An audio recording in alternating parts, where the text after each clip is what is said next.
Hello, everyone. I wanted to do a quick video discussing some of the important parts of Kim's story or the late paper because I want you to find these same important facts in Cody's story, the story that, or the student case study analysis that we're going to write our second major essay on. So the first thing that I want you to do is we're going to look for background information. So if we read through this, we know there's not a whole lot of information about Kim's background information. We do have information about her marriage, and we have information about school, a little bit of information. We can assume that she's a good student. She has an A average, and she even finishes her final essay before time. So we can assume she's a good student. Now with her marriage, we can say that she's married, that you can even say that her husband, Arnold, is a little bit abusive verbally and mentally for the way that he treats Kim. So that's what we know about her personal background. There are no signs of addiction. That is one of the questions about background in our outline for the student case study analysis. Now, one of the major problem in Kim's story is that she doesn't turn this paper in on time, right? That's the major problem. So when we're thinking about Cody's story, you need to think about what's the major problem in Cody's life, right? Do you think it's that he's unhappy with where he is? Do you think it's that he's unsuccessful? Do you think that it's that Cody is suffers from low self-esteem? Do you think that he needs other people to keep him grounded and feeling whole, right? He's dependent, in other words. You need to figure out what the overall theme is, what the overall problem is for Cody, taking in all of the different information that you get from his story. For the late paper, it's really easy. It's that late paper that she doesn't turn in on time.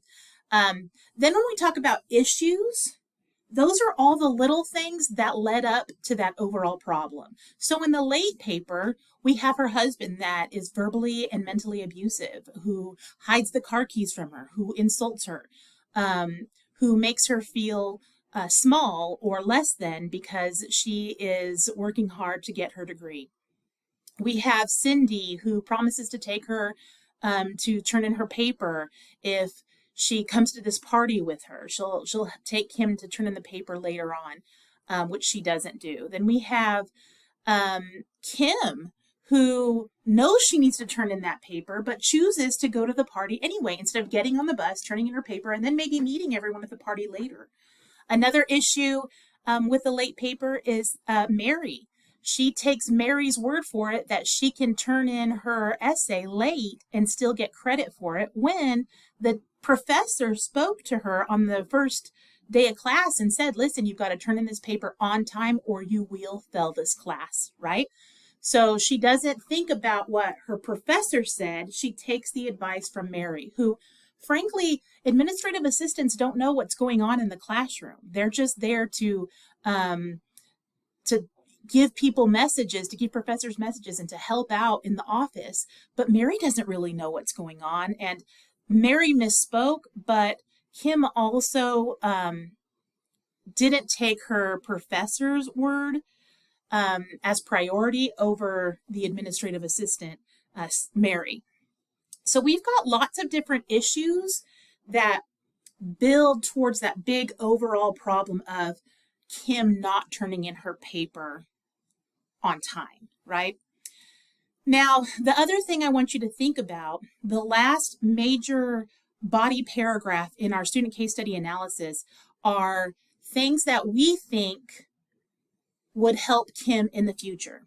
So that can be things like maybe you need to separate from your husband or just leave him altogether because he's abusive, right? Maybe it's you need to prioritize your self-respect and yourself and your studies before jumping back into college, right? She's not in a place where she feels very self-confident because of the marriage that she's been in. She also needs to prioritize school. If she's going to go back to school, she needs to prioritize school. So that means before you go out and party, if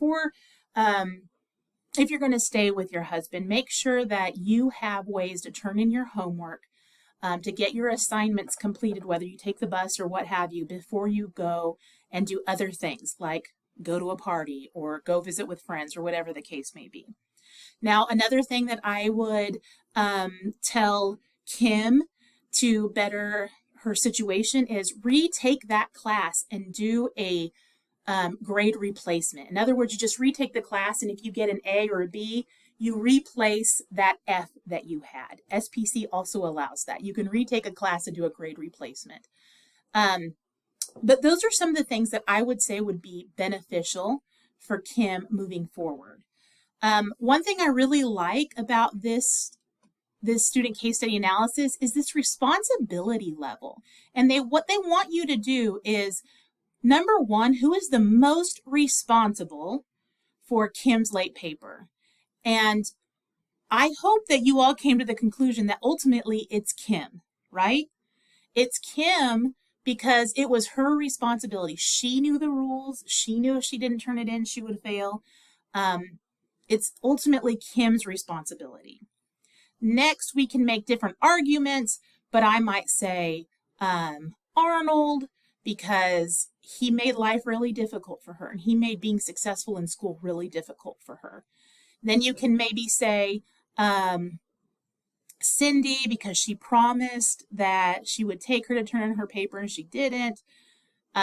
Anyway, you can put all of those different characters into most responsible to least responsible on your own and probably make a good argument for all of them, except for Kim. Kim is the most responsible. It was her paper. It's her course. She knew the rules. She knew the guidelines on that assignment. But I wanted to just take a quick moment and explain what's important about this student case study, so that as you're reading through Cody's case study and you're wondering how to fill out that outline when it comes to background and when it comes to the things that you can infer from the text, I wanted to give you an example with the late paper. So if you have any questions, please feel free to email me. But I hope that I was able to help you with some of the things that I think are important from the late paper and what I think you should be looking for in Cody's case study. Bye, guys.